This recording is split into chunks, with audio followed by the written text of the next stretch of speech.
The Battle of Gembloux was a Second World War battle fought during the Battle of Belgium, which took place between the 14th and 15th of May 1940. This is a follow-on video from my Part 1 video, which was titled The Battle of Hanat. Unlike the previous Battle of Hanat, this was not an armour against armour battle, but was a German armoured attack against prepared French infantry, with only small armoured reserves on the French side. As a result, it offers less for a wargamer, but nonetheless there are a few engagements within this overall battle which are worth refighting. The Battle of Gembloux saw the German 3rd and 4th Panzer Divisions attack the French 1st and 15th Motorised Infantry Divisions and 1st Moroccan Division around the Belgian town of Gembloux. The French motorised infantry divisions were, as can be determined from its name, an infantry division mounted in trucks. However, it did contain a number of special features, such as some armour and the infantry being mounted in excellent combat transport. Apart from some formations from one division, they saw little action in this battle.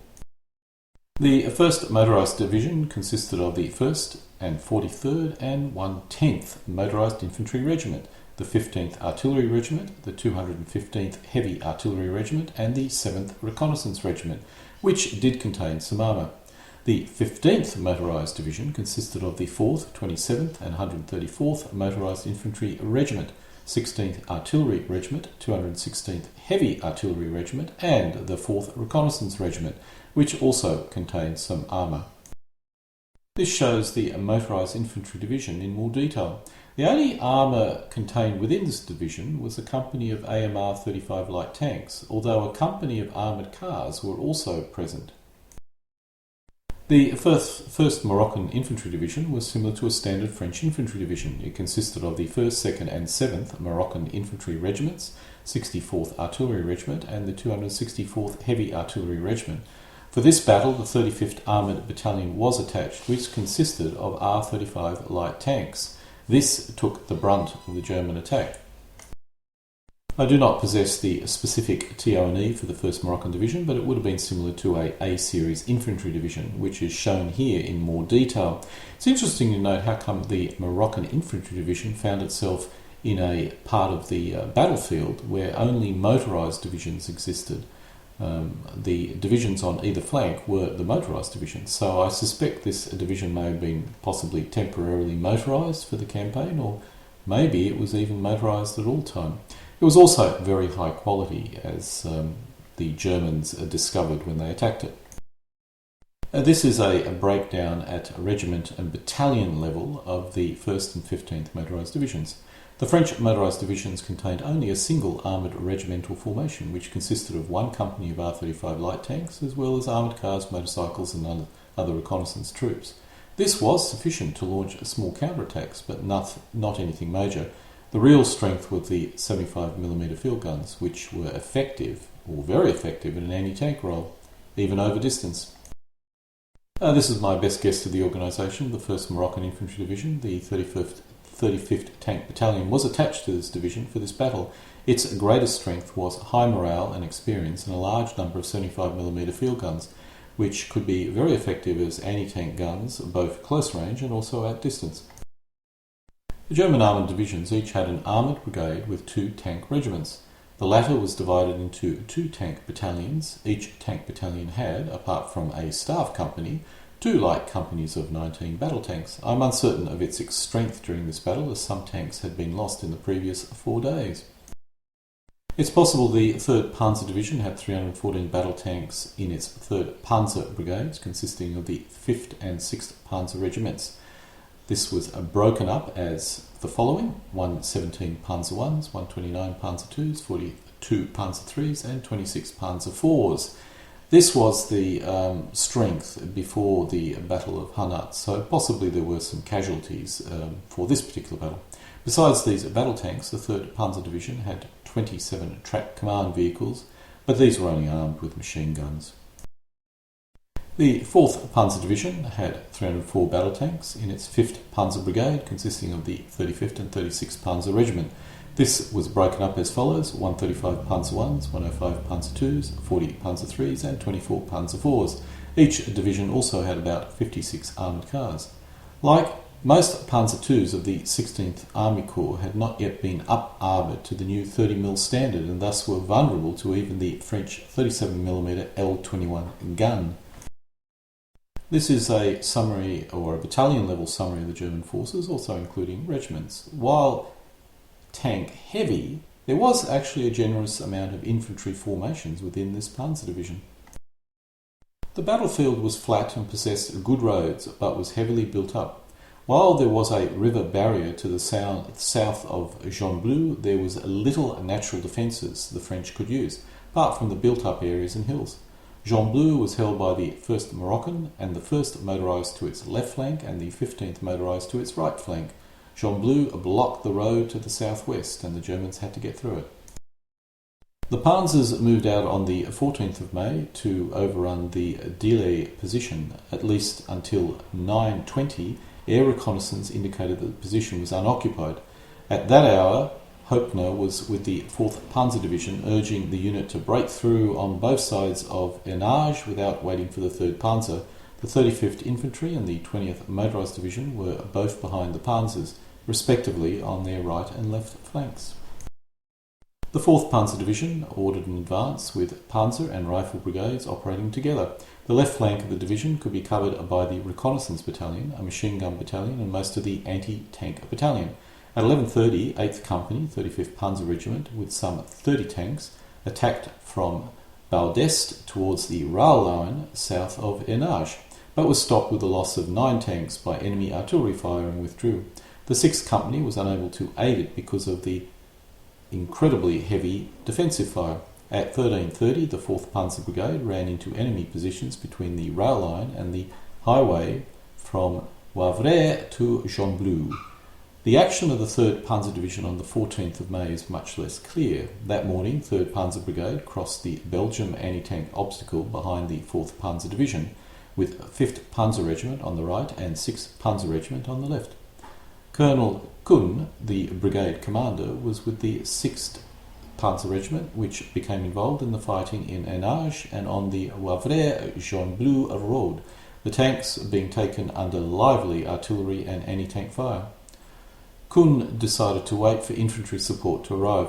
This is actually quite common. The French 75mm guns were able to start knocking out German tanks at significant range, as you can see here. That afternoon, the 4th Panzer Division had suffered both from the French defensive and German command confusion. Stever went forward to meet Colonel Bright, commanding the 5th Panzer Brigade, and von Boyenberg, commanding the 4th Rifle Brigade. Both officers insisted that a prepared attack was no longer possible that day. French artillery shelled the headquarters of the brigades out of Baudest, leaving 2 unnamed rifle battalion commanders dead. The shelling was deadly accurate from the first round, a number of German tanks taking direct hits as they waited around Baudest. Harassing fire continued all night, forcing crews to dig in under their tanks. The intentions of the 3rd Panzer Division for the 14th of May are unclear. The division's left flank, 6th Panzer Regiment, did attack in the Hernage area in the afternoon and was checked by defensive fire. The supporting riflemen failed to arrive, and 3rd Panzer Brigade reported being under enemy air observation from 1900 hours onwards. Hauptner had decided to throw his tanks with available artillery and air support at a solid French defence, rather than wait another day to bring up his 2 infantry divisions for a more powerful effort. Encouraged by his superiors and the thrust of German doctrine to attack before the enemy could further prepare itself, he decided at about 2000 hours on the 14th May not to wait. At 22:45 hours, the Corps ordered an assault by the 3rd and 4th Panzer Divisions for 0800 hours on the 15th of May, with the rail lines on both sides of Tilly well beyond the French defences at Gembloux as the first objective. Aircraft, along with the artillery available, would support an assault on both sides on Hernage, on a front of less than 6 kilometres. Engineer units were to repair the blown bridge and crossroads left behind by the Allies, which threatened to disrupt logistics if they weren't repaired. On the morning of the 15th, the day was hot and clear. French artillery had fired heavily all night, but the planned Stuka attacks and German artillery preparation went forward from 07:30 hours. At 800 hours, the infantry of the 4th Panzer Division advanced undisturbed by enemy shelling.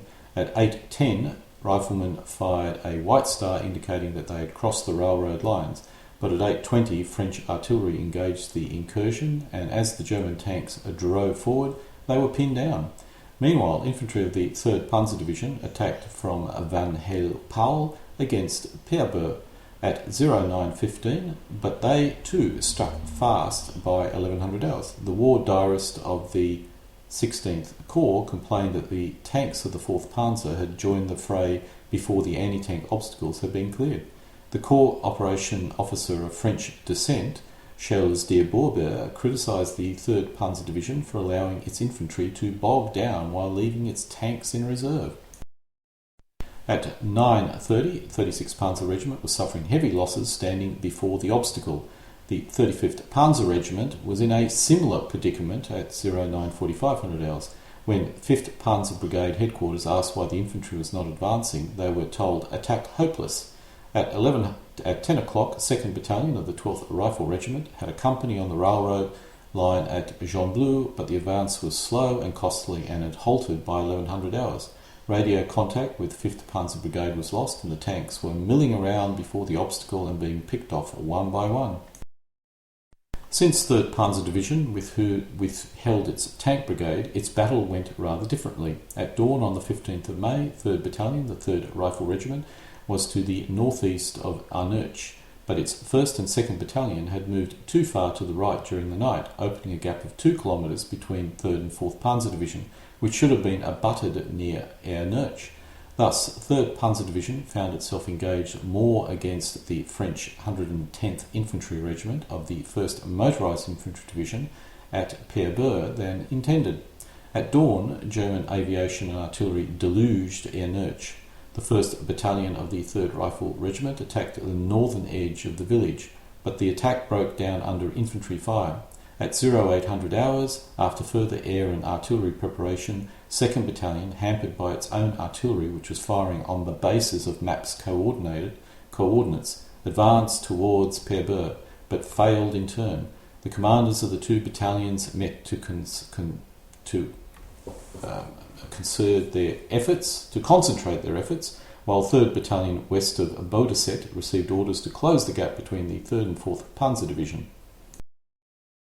Bright led the 5th Panzer Brigade in his command tank in a forward position with the 35th Panzer Regiment. Seeing his attack bog down, Bright had some of his officers leave their machines to rally the riflemen to attack the anti-tank guns. His crew could see anti-tank mines lying unburied on the ground. Some of the French and Moroccans surrendered. An infantry support gun arrived and added its fire. Bright's command vehicle then took 2 hits, although it was not penetrated. The tank began to move forward towards Arnouch when a blue flash traversed our vehicle like a thunderbolt. Bright was lightly wounded and the crew bailed out. A light tank which tried to rescue them, as in turn, was hit, and the tankers had to seek shelter in shell holes. Captain von Jugenfeld was not far from them and noted that, as they reached the railroad line, all the heavy vehicles of 4th Company were destroyed. The tanks of Eberbach, commander of the regiment, was knocked out. Eberbach told his subordinates, "Further advance is simply impossible. Our tanks stop before the obstacles. The defence fire strikes us mercilessly." Up north, the 3rd Panzer Division continued its advance. In a second effort, the 1st and 2nd Battalions renewed their advance with the support of the 75th Artillery Regiment, the artillery this time providing observed fire to better effect. Profiting from this and a Stuka attack, the riflemen took Peerbeur, despite heavy losses to French artillery, and advanced to the railroad line. A few tanks came up to support them, and the situation began to look more promising. When the 4th Panzer Division's tanks finally began to fall back in the south, the 1st Battalion of the 12th Rifle Regiment also withdrew, contrary to orders, forcing staff officers to turn out to stem the retreat. An attempt by the 36th Panzer Regiment to exploit a gap in the railroad embankment near Lonzère against the 15th Motorised Infantry Division broke down immediately under French fire. The 4th Panzer Division was halted. Up north, the 3rd Panzer Division continued to advance, but very slowly. The Moroccan division stood the assault of roughly 1 1/3 Panzer divisions. The 7th Moroccan Regiment in Ernage, like the neighbouring 110th in Pierre, fought bitterly before giving ground. The 2nd Moroccan Regiment were on exposed terrain, and by 1200 hours 7 platoons in the front line were all but destroyed, although support elements held on. The 1st Moroccan Regiment in Gembloux was driven back into the town but held out, although the enemy succeeded in infiltrating to the west of the town along the Gembloux-Nivelles railway, parallel to the Chasseur Brunhildt. German bombing caused losses and some panic among the artillery, and the infantry battalions at the front felt their fire support slacken. Roaming his front on a motorcycle, Melier judged that his centre was sound and his right at Gembloux strong, but he had to deal with the threats at Arnoch and along the Gembloux-Nivelles railroad. He decided to re-establish contact with the 1st Motorised Infantry Division on the stop line near Courtenay-Mont, then to reoccupy the main position using the Corps Reserves, which was the 3rd Battalion of the 7th Moroccan Regiment, and La Font's Tank Brigade. To re-establish his centre-right, he would commit the Divisional Reserve, which was the 3rd Battalion of the 2nd Moroccan Regiment and 35th Tank Battalion. Hopner arranged for a new Stuka attack for 1200 hours and ordered his divisions to exploit it to break through the enemy positions. The French fire did not let up, and at 1300 hours the 35th Panzer Regiment refused to renew the attack, having lost half of its tanks, including the commander's tank. Stever came up to the headquarters of the 33rd Rifle Regiment to urge it to attack, and was hit by a French shell and evacuated. Bright, commanding the 5th Panzer Brigade, was out of contact, so command devolved to von Beudenberg, commanding the 4th Rifle Brigade. At about 1400 hours, Hopner passed on the order to stop the offensive, but he did not halt the efforts of the 3rd Panzer Division in the Arnage area. The war diary of the 4th Panzer Division makes clear the extent of the defeat. From 1100 hours, radio contact with the staff of the 5th Panzer Brigade was lost. Bright was out of contact, and reports from the front showed that the tanks were taking heavy losses and could not remain standing under fire. Thus, at 1200 hours, the division ordered the armour back to its start positions. At 1300 hours, the 4th Rifle Brigade reported the infantry were likewise pulling out. The situation of the 3rd Panzer Division was different. It had committed only a fraction of its tanks, and one of its 3 rifle battalions had not yet been heavily engaged. During the afternoon, the 3rd Panzer Division was troubled by reports from the neighbouring 18th Infantry Division of French armoured counterattacks towards the division's right flank. At 1300 hours, 88mm flak and tanks of the 5th Panzer Regiment moved to the Pierre area to ward off this threat. At 15:55 hours, air reconnaissance reported tanks and riflemen on the railroad line between Erneuge and Chasseur, although an enemy fighter disrupted observation. At 16:48 hours, 3rd Panzer Brigade reported effective enemy artillery fire. At 1800 hours, units of the 3rd Rifle Brigade began withdrawing from Pierre. The 3rd Panzer Brigade ordered tanks forward to stem the retreat, but at 18:20 hours, the 3rd Panzer Brigade reported breaking through the anti-tank obstacle northwards of Erneuge under heavy fire and enemy armoured counterattack from the west, and Panzer Brigade called for artillery support. At 2000 hours, a captured enemy map arrived showing the French disposition. The intelligence officer of the 3rd Panzer Division concluded that the situation was ripe for an attempt to break through. He travelled to Corps Commander to propose this, but the proposal contradicted orders from the 6th Army and was dropped. Most of the tanks spent the day on standby around Orbias. The infantry of the 3rd Panzer Brigade began to withdraw from Pierre in the afternoon, spurred on by French artillery, when reports came through of an approaching French armour. But then the situation changed completely. 2 companies of the 3rd Battalion of the 3rd Rifle Regiment proceeded with a company or so of tanks from Erneuge drove westward at about 1800 hours. Despite intense French resistance from Chasseur, where German sources reported a few Hotchkiss tanks, which, if they existed, could only have come from the 3rd Light Mechanised Division, the infantry succeeded in reaching 2 hills west of Normont, the original objective of 3rd Panzer Division on the 14th of May, pulling forward with them elements of the 2nd Battalion which had been holding the line. A French tank and infantry counterattack struck their open flank. The 6th Panzer Regiment sent forward reinforcements including 1 Panzer III medium and 5 Panzer I light tanks. The German formations were tipped off to the presence of French armour by Air Force reconnaissance. 12 French tanks, followed by Moroccan infantry, attacked them from the flank. The Germans claimed to have destroyed 6 tanks and dispersed the Moroccans. Following, a machine gun company drove 2 kilometres forward without loss, capturing much material but running out of ammunition. At that point, German accounts claimed French fire reopened on them and 2 French tanks appeared, destroying the Panzer III medium and 3 of the Panzer I light tanks. After this, 3rd Battalion halted before the French defences in the Châtel-Normont area. At 20:54 hours, an order arrived from the main head corps to stop the attack, followed by another from a brigade to withdraw along the railroad line. Hoppner finally ordered the forward units of 3rd Panzer to hold their position. In the meantime, however, almost the whole of 3rd Rifle Regiment and its supporting tanks had pulled back. Its 1st and 2nd Battalion were exhausted and had not been resupplied for 36 hours. The opportunity to break through the French defences, if it had ever really existed, was completely lost at this point. The French 35th Tank Battalion attacked with the 3rd Battalion of the 2nd Moroccan Regiment. The 9th Company of Moroccans were to attack on the left with a company of R-35 tanks and the 11th Company with another company of Renaults on the right, while 10th Company and the Battalion Heavy Weapons Company were in reserve. Each company received a section of machine guns and 1 25mm anti-tank guns. A special detachment was to cover the open northern flank of the counterattack formation. The attackers assembled at 14:30 hours and reached the stop line at about 16:30 hours. The long procession of this formation forward from the rear made surprise impossible. Once on the stop line, the formation was hit by massive bombing. Captain Alloy, the Chief of Staff of the Tank Battalion, claimed that 80 bombers were involved. 1 tank was overturned. Their artillery support was disrupted, but the attack continued. The German air assaults separated the French tanks and infantry, something the French doctrine forbade. German combined arms fire stopped the attack. The Moroccan infantry went to ground. There was little support from artillery, and the French command tank had been knocked out in a French minefield.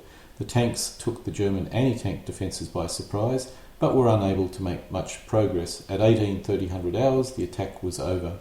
This would possibly make a very interesting game. While the final French counterattack was certainly not as effective as the French had hoped, the summary was the French defensive line had held, and that was really the ultimate French objective. The German objective was to break through, and they'd failed. This was certainly a French victory. My attempts to determine the course and details of this battle are based on a number of unrelated sources, such as Wiki and a host of organisational sources on the web and in books I possess. I may well have misunderstood the various comments and placed the battles and thrusts in the wrong position. However, I feel confident I've accurately reflected the flow of battle, but the details are open to further analysis. The battle is an example of a failed attack, with 2 German panzer divisions stopped by a French infantry division and regiments of a 2nd motorised infantry division. By all accounts, the Germans should have carried the day, but the morale and quality of the Moroccans were high and the French managed to hold out. In part 1 of my video series on battles, I came to the conclusion that using a squad scale set of rules, you really can't refight anything useful from an actual battle. Nonetheless, this shows the main locations of the various engagements. However, these engagements typically range up to a regiment in size. There are many encounters which could be refought. However, at this scale, it's very difficult to obtain accurate force mixes. You'd be better off playing a typical points-based game with the force mixes allowed by the divisions on the battlefield. Apart from this, there is little point trying to refight this battle at squad scale, apart from using the historical force mixes. Using a platoon scale set of rules where a player can command a regiment, each of these markers could represent a game. If we are using Spearhead, we could reproduce a 4-hour conflict with ease, and as most of the regiments involved are known, we could arrive at a reasonably accurate force mix. However, this will not be refighting any reasonable proportion of the entire battle. The most interesting conflict would have been the German 3rd Panzer Division attack and the French counterattack. But as we can see, this is not a very mobile situation. But at platoon scale does give you an interesting game. This is possibly the optimum scale, with the German 11th Motorised Infantry Regiment against the French 35th Tank Battalion and supporting formations. If we use a company scale set of rules, each player could command a division. In this case, we could refight either of the two flanks. Or if using a pair of players per side, a single game with each player commanding a division. That is, two German players, one commanding the 3rd and one commanding the 4th. The French player would obviously split the Moroccan division between them, or the two French players, and also probably pick up a bit of stuff from the motorised divisions on each flank. This represents a real viable option, with the most likely set of rules being LWRS, Bewaffnungsgruppe, Panzer Corps, or the company scale version of Corps Commander. The battle spans 1 day, so should be rather easy to refight. The most interesting would be the 3rd Panzer Division's attack. If we're using a battalion scale set of rules, each player could command both divisions, or the entire forces on each side, and we could refight the entire battle with 2 players. There are very few battalion scale set of rules available. There is a battalion scale version of Corps Commander, which would be the best option. Megablitz, KISS and Divisional Commander are an option. However, these have a very board game feel to them, so may not suit many players. D-Day to Berlin would be a very good fit, but the equipment details for 1940 would need to be created. The only problem is there is little movement, and this may actually end up being rather boring at this scale. If you're deciding to create a game of this battle, the most important component, apart from force mixes and the actual, scenario that you want to the battle or the sub-battle you want to refight, is of course the map. This is a map which I obtained from Wiki, which shows the big picture and is actually surprisingly detailed. It may not actually contain details such as contours and hills, but this actually was a comparatively flat part of Europe, and depending on the rules you play, some of the rules actually build in certain hills anyway, so you don't need to worry about it. This shows a more detailed view of the specific area where engagements occurred, and it really does contain all the information you want. The only thing that you need to do is, obviously randomly add hills all over the place, but that really shouldn't be a major issue. This completes my video on the subject. I will leave it up to an enthusiastic gamer to actually create a scenario from this battle, but I must admit it would be an interesting project and I may consider doing this myself. I just need to assemble a French force, which I have been considering for a while regardless. An interesting point about this video, I was a little bit surprised, but the battle videos that I've created, this being the second, have proven to be surprisingly popular, so I'll probably do more as we move forward. I must admit I never initially intended to create videos along these lines. The only reason why I did these 2 videos was because I was attempting to create some sort of scenario framework and I needed some actual battles that reflected a mobile situation so I could use as a guide, thus these videos. However, it seems people like listening to battle reports.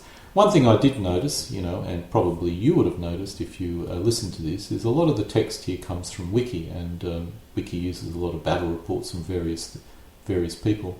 One thing I noticed was that the form of battle reports they provide actually makes it really hard to work out what's happening.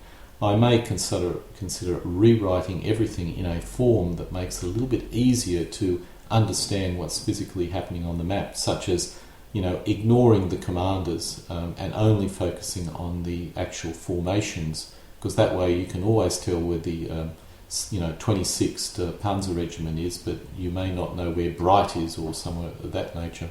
Anyway, some interesting things for me to think about if I create another battle video. Denken Sie daran, immer für Hill, Heimatland, so kämpfen!